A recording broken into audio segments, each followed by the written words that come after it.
పడి పూజ విధానం గురించి మాకు కొంచెం వివరిస్తారా? పడి పూజ అండి అయ్యప్ప స్వామి కృపా కటాక్షల కోసం మాలా దీక్ష తీసుకుని 41 రోజుల మండల పూజ చేసుకున్న ప్రతి ఒక్కరు కూడా వాళ్ళ ఇంట్లో కానీ గుళ్ళో కానీ వాళ్ళ శక్తి సామర్థ్యాలను బట్టి పడి పూజ నిర్వహించుకోవాలని. అయ్యప్ప స్వామి అంటేనే కలియుగ దైవము. అది కాకుండా ఆయన కని విని ఎరుగని ధనయోగం, జగములు ఎరగని జపమంత్రం. పాటలు చెప్పినట్టుగా అది ఏమాత్రం ఒక సినిమా పాటలాగా కాకుండా నిజ జీవితంలో చాలామంది మేమందరం మాల వేసుకున్న వాళ్ళం 4 సార్లు 5 సార్లు 10 సార్లు వేసుకున్న వాళ్ళు ఎవరికైనా కానీ వాళ్ళ వెనకాల ఒక హిస్టరీ ఉంటుంది. అయ్యప్ప స్వామి వాళ్ళని ఎలా ముందుకు తీసుకెళ్లారు, ఎలా పైకి తీసుకొచ్చారు. అందుకని ప్రతి సంవత్సరం అయ్యప్పలు మాల వేసుకున్న వాళ్ళు వాళ్ళ ఇంట్లో పడి పూజ చేసుకోవాలని, లేదా ఇంట్లో వీలు కాకపోతే గుళ్ళో పడి పూజ చేసుకోవాలని అనుకుంటారు.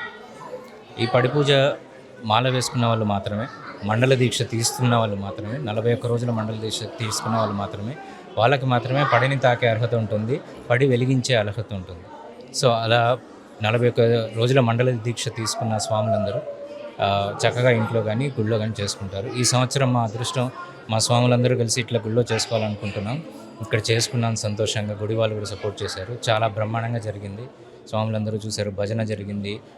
స్వామి డివోటీస్ కూడా చాలామంది వచ్చారు. ఇవాళ ఓపిక్గా ఇంతసేపు కూర్చున్నారు. అభిషేకానికి, భజనకి, పడి పూజకి అన్నింటికీ ఓపిక్గా కూర్చున్నారు. ఇంత సమయం అయినా కూడా తీర్థప్రసాదాలు తీసుకొని వెళ్ళారు.